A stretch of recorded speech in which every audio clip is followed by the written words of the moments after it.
ती घटना बोलतात की श्रावण माता पित्याला खांद्यावर घेऊन यात्रा करवत असताना तहान लागली.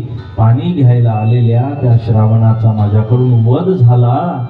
शर आला तो धावून आला, काळ तळमळला श्रावण बाण. माझ्या हातून तो बाण लागलाय आणि त्या एकुलत्या एक त्या माता पित्याच्या त्या बाळाचा वध माझ्याकडून झालाय. अगं त्या माता पित्यानी मला श्राप दिलाय की तू सुद्धा पुत्र वियोगात मरण पावशील. कौसल्या, मला समोरच्या भिंतीवर श्रावण दिसतोय. आणि एकदम घाबरून राजा दशरथ उठून बसायचे. समोरच्या भिंतीवर श्रावणा श्रावणा तो श्राप आठवायचा. गोस्वामी तुलसीदासजी वर्णन करतात, हो जो अंतिम समय असतो ना, मृत्यूचा अंतिम समय, तेव्हा इथेच प्राण जात असताना तो परमात्मा आयुष्यभराची कर्म आपल्याला दाखवत असतो. जेव्हा प्राण जातात त्यावेळी तो देव आठवून देतो, तू काय जगलायस, कसा जगलायस, काय चुका तुझ्या हातून झाल्या आहेत. हे प्रत्येकाच्या आयुष्यातलं आहे. फक्त राजा दशरथ नाही, श्रावणाचा वध झालाय, अपराध घडलाय आणि मरण प्रसंगी अंतिम समय भिंतीवर श्रावण दिसतोय. आणि देव ही सगळी चित्र आपल्याला घेऊन जायच्या आत दाखवत असतो. इथेच बघ, हे अपराध झाले, ह्या चुका झाल्या, ही दुष्कर्म झालीये. इथे ते सगळं आपली फिल्म, ते पिक्चर आपल्याला देव पिक्चर ते दाखवत असतो. आता ह्याची कर्म तुला, याची फळं या कर्मांची आता तुला भोगायची आहेत. राजा दशरथ आणि श्रावणाची ती घटना आई कौसल्याला सांगितली. कदाचित त्या कर्माचं फळ मला भोगावं लागत आहे की आज मला 4 पुत्र असून 2 वनवासात आहेत आणि 2 विदेशात मामाच्या घरी आहेत. माझी अंतिम समय आहे आणि एकही पुत्र माझ्या सोबत नाही.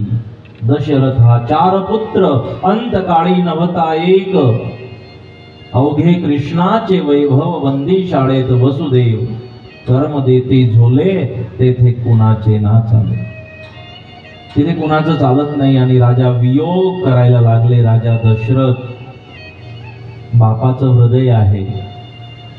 अनेक संकट या बापाने झेलली, संघर्ष केला, युद्ध केली, अनेक संघर्ष राजा दशरथाने जीव भोगली. पण एवढे खचले नाहीत राजा दशरथ.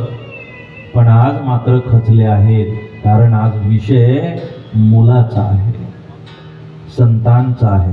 म्हणून प्रत्येक बाप जेव्हा विषय मुलाचा येतो, संतांचा येतो ना, तेव्हा तो खचतो.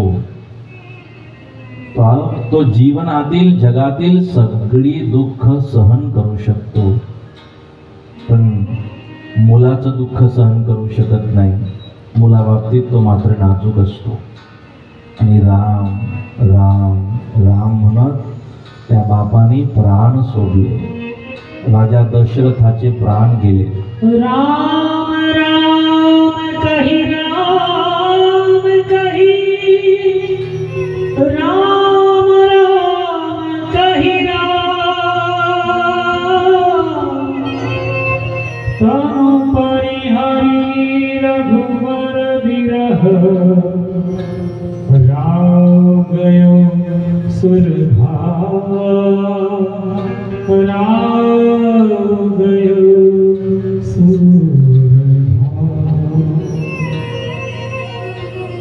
राम राम म्हणत पुत्र वियोगात त्या बापाने प्राण सोडले. लक्षात ठेवा.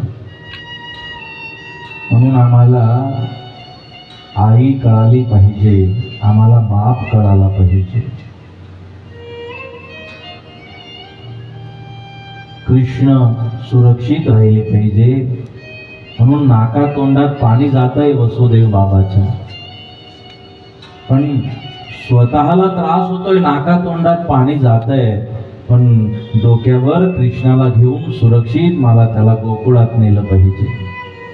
या कंसापासून माझ्या मुलाला वाचवायचं आहे, म्हणून तो बाप स्वतःचा त्रास विसरून आणि सुरक्षित, माझं बाळ सुरक्षित असलं पाहिजे, माझं व्हायचं ते होऊ दे, स्वतः त्या वेदना सहन करून तो बाप मुलाला गोकुळात सुरक्षित सोडून येतोय। आणि माहित आहे मी असुरक्षित आहे, तरी परत बाळाला सुरक्षित ठेवून मथुरेत वसुदेव बाबा परत येतात। त्याला त्याची काळजी नाहीये, त्या बापाला काळजी असते मुलाची। म्हणून आम्हाला बापही कळायला पाहिजे। निदान आजच्या तरुण पिढीने असं तरी जीवन जगलं पाहिजे। आजच्या तरुण पिढीने अशी तरी प्रयत्न केली पाहिजेत की माझ्या आचरणामुळे, माझ्या एखाद्या व्यवहारामुळे मला ज्यांनी जन्म दिलाय अशा माझ्या आई वडिलांच्या डोळ्यात माझ्यामुळे अश्रू येणार नाहीत, असं तरी जीवन तरुणांना जगता आलं पाहिजे।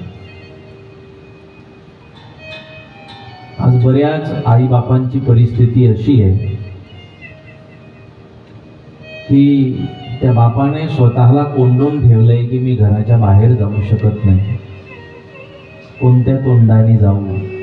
असे अनेक बाप आहेत ज्यांच्या संपर्कात मी आहे, ज्यांना आश्वासन पण मी देतो, पण अशी परिस्थिती मुलींनी आई बापावर आणू नये एवढी श्रीराम कथेची अपेक्षा आहे की आपल्या आई वडिलांच्या अश्रूंचं कारण आपण बनू नये, की माझ्यामुळे, माझ्या आचरणामुळे, माझ्या एखाद्या व्यवहारामुळे त्यांच्या डोळ्यात अश्रू येतील असं मला वागता कामा नये। तर मला राम जन्मोत्सव साजरा करायचा अधिकार आहे, तर मला जय श्रीराम म्हणायचा अधिकार आहे, तर मला राम मंदिरात जायचा अधिकार आहे, तर मला त्या रामाला देव म्हणायचा अधिकार आहे।